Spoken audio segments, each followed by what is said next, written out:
그림과 장제목을 먼저 복습을 하도록 하겠습니다.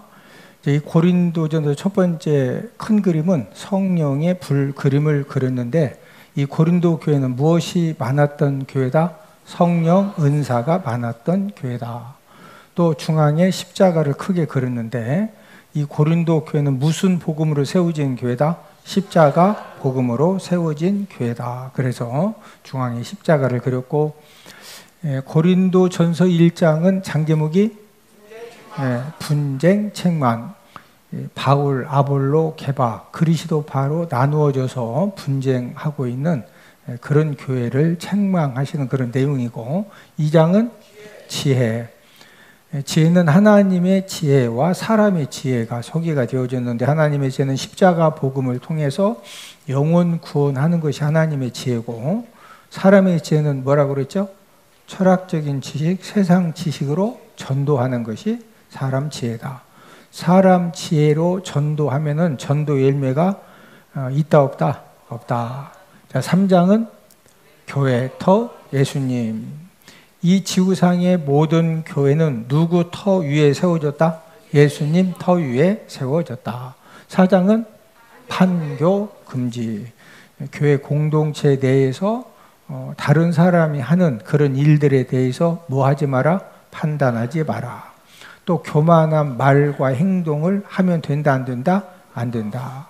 자, 5장은 근친 상간. 우리가 오늘 그 5장 맥작계를 한 번 더 공부를 하는데, 이 고린도 교회 성도 중에 아버지의 아내를 취한 그런 성도를 이제 교회에서 쫓아내지 않은 그 일로 책망하는 그런 내용이고, 그 다음에 6장은 소송, 음행죄.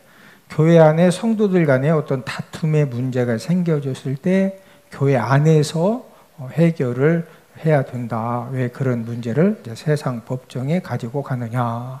그 다음에 이제 음행죄는 모든 죄는 몸 밖에서 이제 지켜야 되는데, 이 음행죄는 자기 몸을 가지고 죄를 짓기 때문에 다른 죄보다도 더 큰 죄다. 자, 7장은 결혼, 부부. 미혼 남녀는 음행을 피하기 위해서 결혼해라. 또 혼자 된 여자는 재혼을 하려거들랑 어떤 사람과 재혼해라? 믿는 자와 재혼을 해라. 그 다음에 이제 부부는 결혼해서 부부가 됐으면은 남편의 의무, 아내의 의무를 잘 해야 된다. 그 다음에 이제 8, 9, 10장은 이제 돼지 머리 그림인데, 8장은 재물 먹는 일.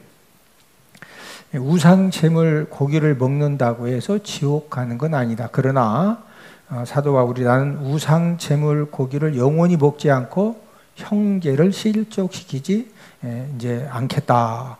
그다음에 이제 9장은 자유 절제. 모든 것을 할 수 있지만 한 영혼이라도 구원하기 위해서 내가 할 수 있는 모든 자유를 사용하는 것이 아니라 절제하겠다. 그다음에 이제 10장은 재물 먹는 법. 불신자가 초청하면 그 집에 가서 우상 재물입니까 아닙니까 물어보지 말고 그냥 먹어라. 그러나 우상 재물이라고 말하면은 알고서는 먹으면 된다 안 된다? 안 된다. 자, 그다음에 이제 11장은 성만찬. 이 성만찬을 예수님이 재림하실 때까지 계속 행해라는. 왜 계속 하게 하셨느냐? 이 성만찬을 통해서 예수님의 십자가의 사랑을 깨닫게 하기 위해서 계속 성만찬을 하게 하셨고, 그 다음에 이제 12장은 성령 은사. 이 성령 은사는 저와 여러분들이 원하는 대로 주시는 것이 아니라 성령님 뜻대로 각 사람에게 나누어 주신다. 그 다음에 13장은 사랑장. 사랑의 본질에 대해서 잘 설명을 하고 있다. 그 다음에 14장은 예언, 방언. 예언하기를 사모해라. 또 이 방언 기도를 하는 사람은 뭐 하기를 위하여 기도해라? 통역하기를 위해서 기도해라. 그 다음에 이제 15장은 부활장. 이 죽은 자가 진짜 부활하느냐? 또 부활했을 때 어떤 몸으로 부활하느냐? 이런 질문에 대해서 답변해 주시는 그런 말씀이고, 마지막 16장은 구제, 헌금을 드리는 세 가지 원칙에 대해서 말씀을 해 주셨습니다. 오늘 본문 9절 10절은 어떤 내용이냐? 이 범죄함 가운데 있는 이 불신자들과 어떤 관계를 맺어야 되느냐? 여러분들 교회를 안 다니는 그런 직장 동료라든지 또 동창이라든지 또 운동을 통해서 취미 활동을 통해서 만나는 이제 그런 이 불신자들, 그런데 이 범죄함 가운데 있는 이 불신자들과 우리가 어떤 관계를 맺고 어떻게 살아야 되겠어요? 자, 오늘 본문 9절 10절을 함께 읽습니다. 내가 너희에게 쓴 편지에 음행하는 자들을 사귀지 말라 하였거니와 이 말은 이 세상에 음행하는 자들이나 탐하는 자들이나 속여 빼앗는 자들이나 우상 숭배하는 자들을 도무지 사귀지 말라 하는 것이 아니니 만일 그리하려면 너희가 세상 밖으로 나가야 할 것이라. 9절에 보니까 내가 너희에게 쓴 편지에 그렇게 시작하고 있습니다. 자, 이 9절 상반절에 내가 너희에게 쓴 편지는 어떤 편지냐? 우리가 지금 고린도 전서를 공부하고 있죠? 이 고린도 전서 이전에 이 기록해서 보낸 편지가 바로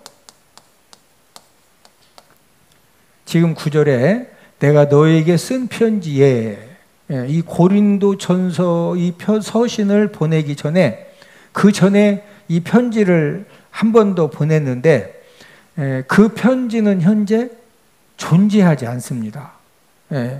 왜 어떻게 없어졌느냐? 그건 아무도 몰라요. 어쨌든 이제 성령 하나님께서 고린도 전서 이전에 서서 고린도 교회에 보냈던 그 편지는 존재하지 않도록 하셨고 고린도 전서와 고린도 후서가 이제 존재를 하는데 이 고린도 전서 이전에 보낸 그 편지를 통해서 어떤 내용을 강력하게 권면하셨느냐?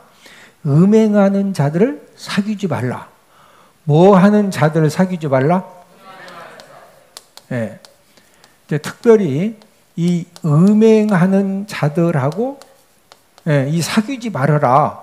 이런 이제 이 말씀을 강력하게 이제 해 주셨는데, 자, 고린도 도시는 무슨 신전이 있다고 그랬죠?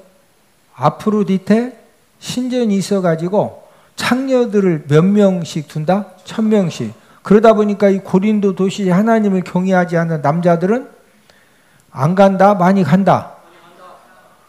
그러니까 하나님 믿지 않는 사람들은 어제도 그 아프로디테 사랑의 여신을 섬기는 그 제사에 참석을 해가지고 이 음행하는 죄를 졌거든요. 그러면은 이 음행하는 자들을 사귀지 말라. 이것을 문자적으로 이해한 성도들은 진짜 이 아프로디테 사랑의 여신을 섬기는 그 제사에 참석한 그런 이제 남자들하고 전혀 그 남자가 친구일 수도 있고 또 아니면은 사업의 어떤 그 관계자일 수도 있고 이런 사람들 또 이 죄를 범한 사람들하고 일반적인 관계도 완전히 다 단절한 그런 사람들도 있었어요. 왜? 고린도 전서 이전 편지를 통해서 이 음행하는 자들을 사귀지 말라고 강력하게 말씀하셨기 때문에 이 아프로디테 신전 이 사랑의 여신을 섬기는 그 제사에 참석한 남자들이 많은데 그 남자들하고 관계를 딱 단절했더니 그 결과로 후유증이 발생하는 거예요. 장사 동업자인데 아예 관계하지 말라고 했으니까 그냥 장사도 딱 끊고 막 모든 관계를 단절을 하니까 뭔가 이렇게 거룩해질 수 있는 그런 장점도 있지만 갖가지 후유증이 생길까요? 안 생길까요? 생기죠.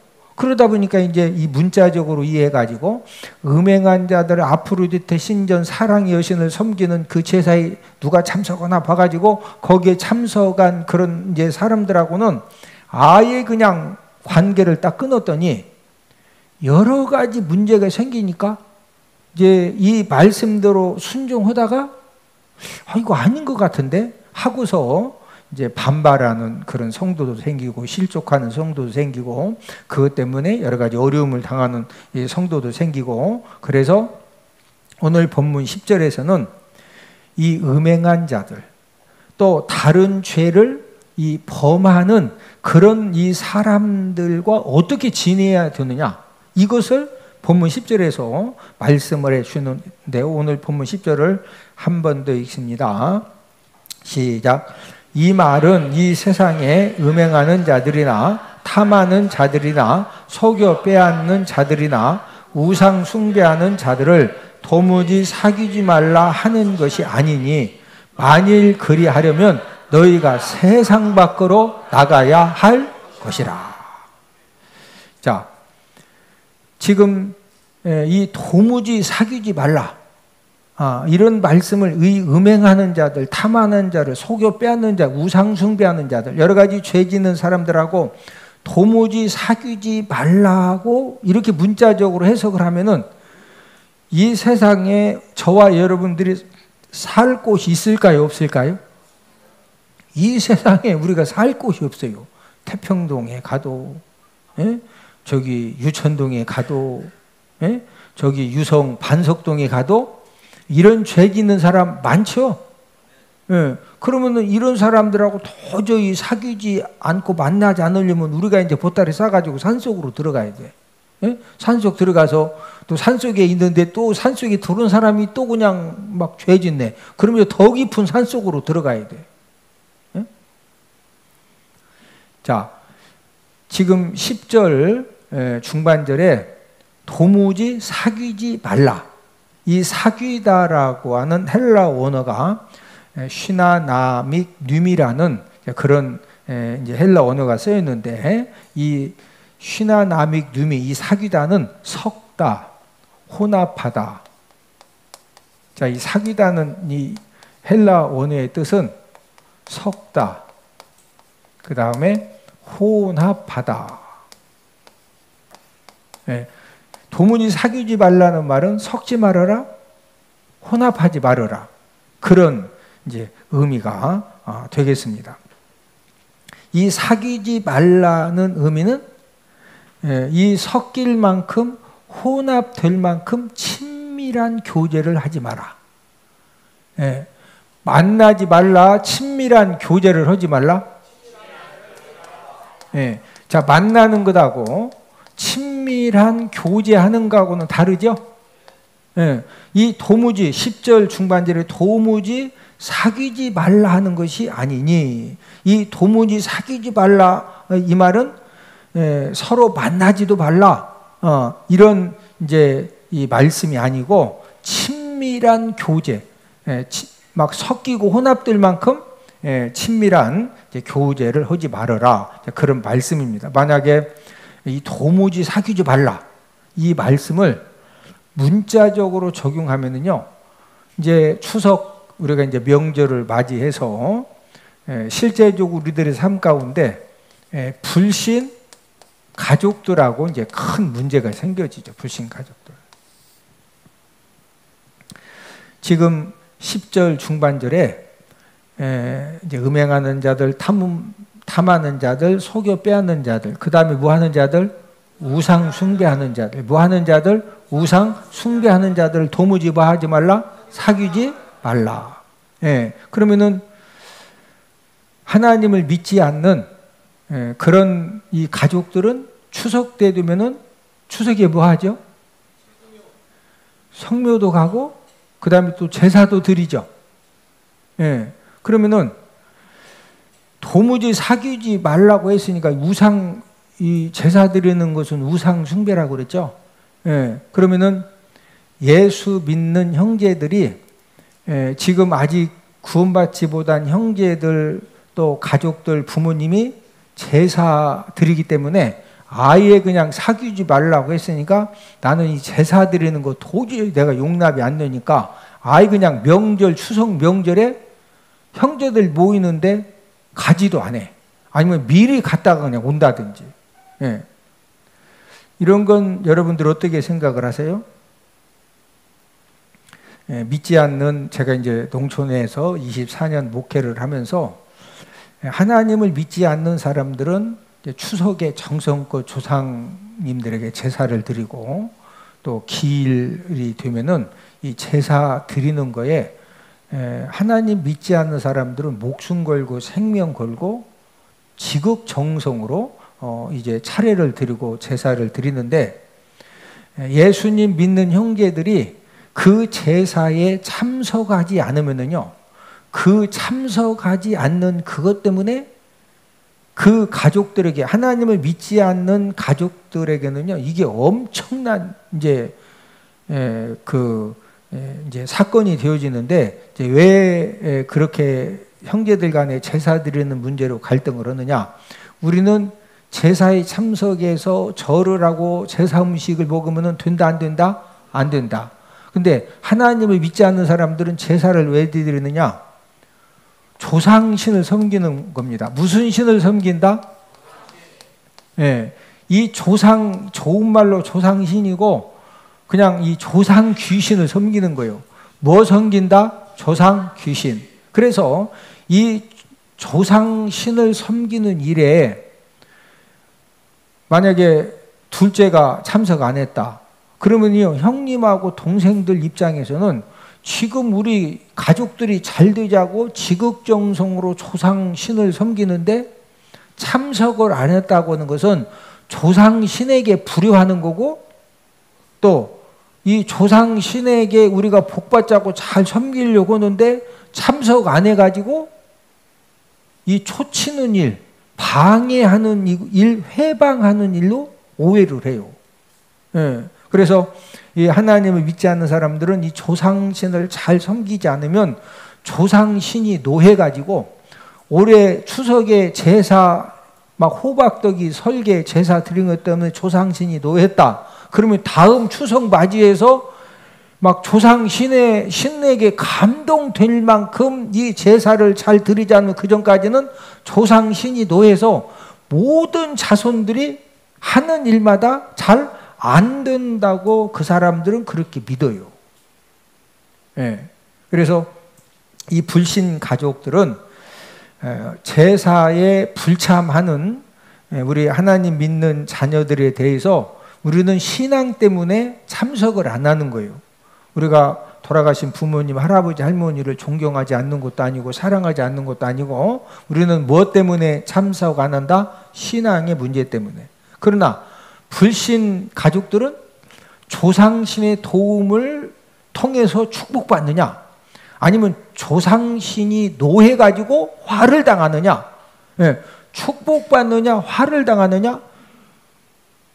이 불신 형제들에게는요, 이런 문제가 있기 때문에 막 누가 참석 안 오면 그냥 참석 안 하는 것으로 끝나는 것이 아니라, 이 제사 자체가 호박떡이 뭐 했다고 안다? 서럽다고. 그러니까 이 제사에 참석하지 않는 이제 그런 예수님 믿는 형제들에 대해서 막 굉장히 분노하고 핍박하고, 그거 가지고 막 목숨 걸고 따지는 이유가 그런 이유 때문에 그렇습니다. 그러면은 추석 명절에 아직도 부모님들이 믿지 않아서 제사를 드리고 형제들이 믿지 않아서 제사를 드리면은, 우리 예수님 믿는 사람들은 지혜를 발휘해서, 예수님께서도 뭐같이 지혜로워라? 뱀같이 지혜롭고 뭐같이 순결해라? 비둘기같이 순결하라고 그랬거든요. 그러면 저와 여러분들이 지혜를 발휘해서 이 조상 제사를 대해야 되는데, 자, 명절 때라든지 아버지 또 어머니, 할아버지, 할머니 기일 때 아직도 형제들이 집안에서 제사를 드리게 되면은요, 우리 예수님 믿는 사람들은 안 믿는 형제들보다 더 일찍 가서 음식 만드는 것도 더 열심히 도와주고, 또 이제 제사 드리려면 협조금을 내요. 형제들 얼마씩. 그러면 형제들 협조금 10만 원씩 내면 우리는 10만 원만 내야 된다. 30만 원씩 내자. 막 협조금도 시어머니한테 더 많이 드려. 예? 친정 어머니한테 더 많이 드려. 예? 그리고 제사 드릴 때 형제들이 다 절할 때 우리는 서서 기도하는 거예요. 뭐 한다? 떳떳하게. 저는 교회 다니기 때문에 절은 못하지만 저는 서서 기도하겠습니다. 그러면서 마음속으로 하나님, 아직도 우리 부모님이 예수님을 믿지 못하고 우리 형제들이 예수님을 믿지 못해서 이렇게 제사를 드리지만 속히 이 제사 대신 하나님 아버지 앞에 추도 추모 예배를 드릴 수 있도록 하나님 온 가족들을 구원하여 주시옵소서. 우리 형제들이 절할 때 서서 뭐 한다? 기도하고. 그리고 제사 음식을 10장에서 제사 음식인 거 알고서는 먹어라 먹지 마라. 그러니까 제사에 참석은 했어도 제사 음식 먹으면 돼야 안 돼요? 그러면 주방에서 제사 음식 아닌 거 얼마든지 잘 정리해 놓을 수 있죠? 예. 그러면 내가 정말로 가족들이 감동되게 와서 몸으로 봉사하고 협조금도 더 많이 내고 열심히 할 거 열심히 막 땀 흘리고 하면서 우리 가족은 기도하겠습니다.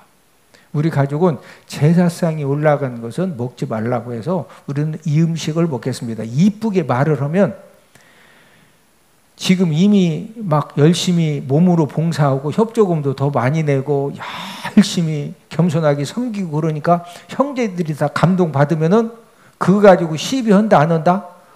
안 하지요. 아직도 하나님을 믿지 않는, 그래서 이 명절 제사를 드리는데 가족들을 만나러 가야 하느냐? 저는 꼭 가야 된다. 가되 섬김의 능력을 준비해서 가야 돼요. 무슨 능력? 네. 한번 생각해 봐요. 하나님 안 믿는 형제들이 막 하루 전부터 와가지고 막 붙이고 지지고 장보고 막 하는데 교회 다닌다고 제사 드리기 1시간 전에 와가지고 뭐 교회 다니기 때문에 뭐 제사 참석 못해요. 음식도 먹지 말라고 우리는 안 먹고 그냥 집에 갈려 이러면은 또 돈도 또 안 내놔.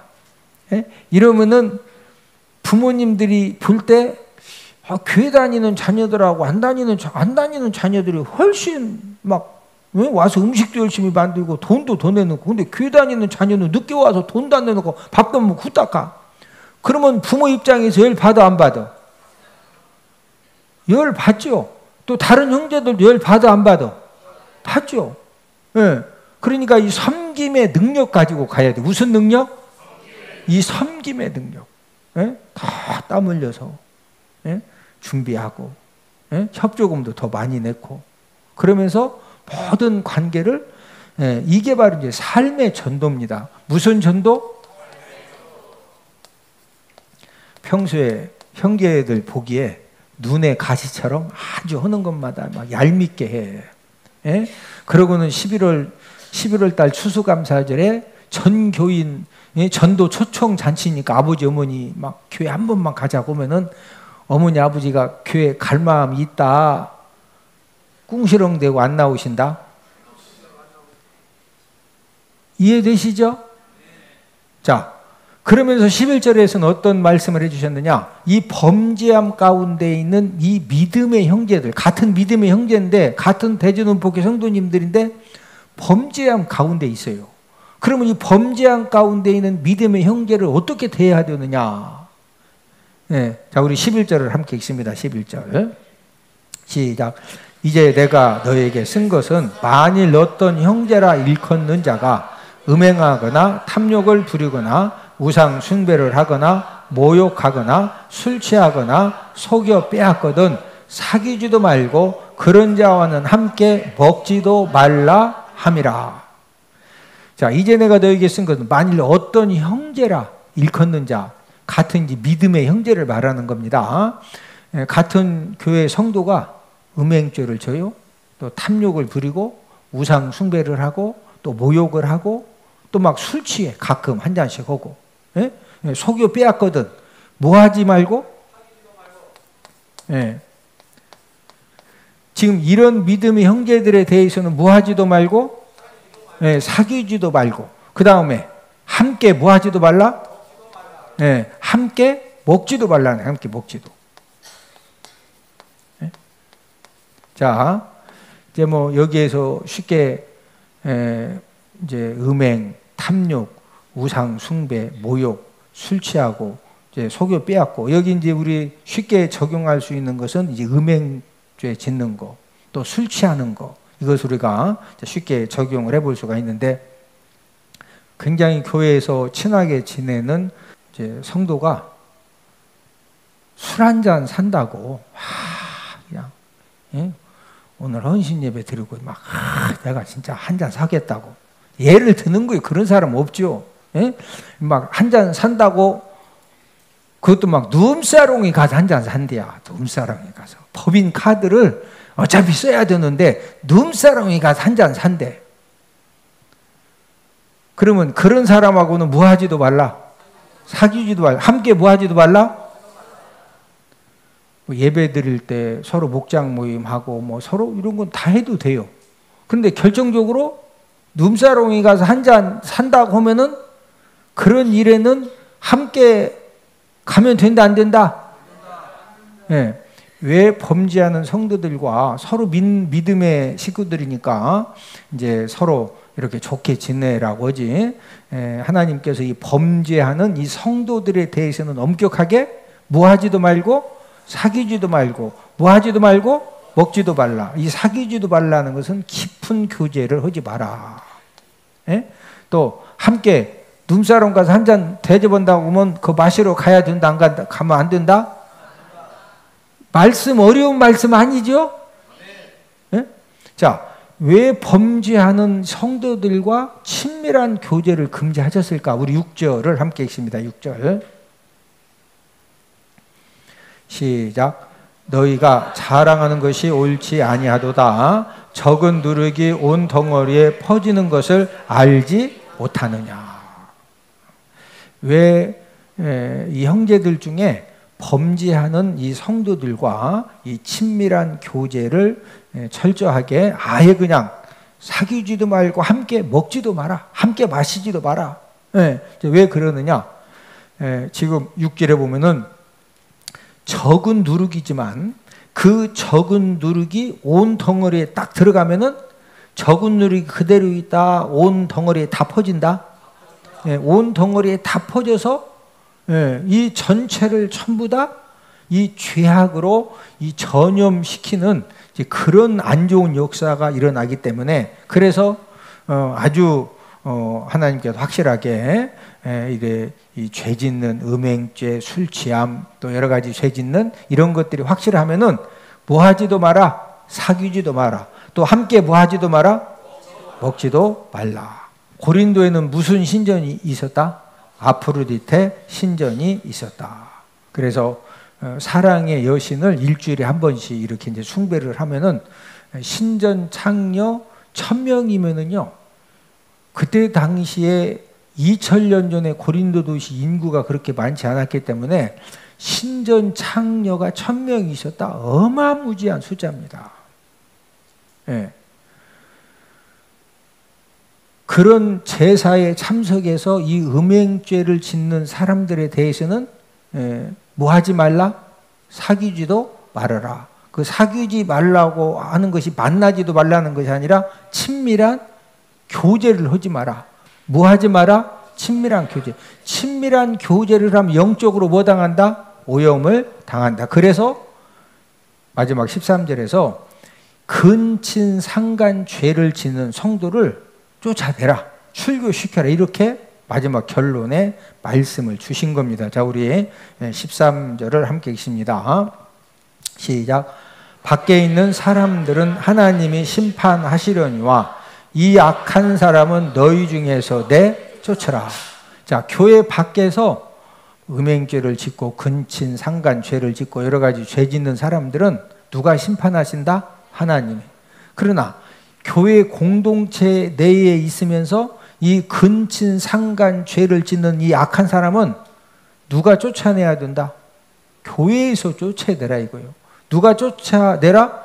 교회에서 쫓아내라. 왜 그러냐면은 이 적은 누룩이 온 덩어리를 다 뭐한다? 오염시키기 때문에 강력하게 말씀을 한 것입니다. 이제 말씀의 결론을 맺습니다. 죄를 범하는 이 불신자들과의 관계, 또 같은 믿음의 성도인데 드러나게 어떤 죄를 범하는 이 성도와의 이 관계를 어떻게 맺어야 하느냐. 저도 다 이런 쪽으로는 알지만 현실 속에서 내가 어떻게 대해야 되느냐, 굉장히 이렇게 기도하면서 이렇게 또 여러 가지를 고려하고 그런 경우들이 있거든요. 그래서 저와 여러분들에게는 무엇이 필요하냐, 예수님 말씀처럼 뱀 같은 지혜, 비둘기 같은 순결이 그래서 필요한 겁니다. 우리 마지막으로 마태복음 10장 16절을 찾아 읽고서 말씀을 마치도록 하겠습니다. 시작. 보라, 내가 너희를 보냄이 양을 이리 가운데로 보냄과 같도다. 그러므로 너희는 뱀같이 지혜롭고 비둘기같이 순결하라. 뭐같이 지혜롭고 뱀같이. 지혜로우면서도 뭐같이 순결해야 된다? 비둘기같이. 성전 교회를 통해서 생명수 물을 헤엄칠 만큼 우리가 풍성하게 우리가 매주 공급받아서 우리가 내가 지금 어디까지 노해야 되고 어디까지 예스해야 되고 내가 어디까지 사귀어야 되고 관계해야 되고 또 어떤 부분들에 어디는 단호하게 노해야 되는지 이런 것들을 성령 하나님이 가르쳐 주시는 그런 지혜로 저와 여러분들이 매일의 삶 속에서 우리가 하나님의 도우심을 통해서 승리하는 저와 여러분들이 다 되기를 주님의 이름으로 축복을 드립니다.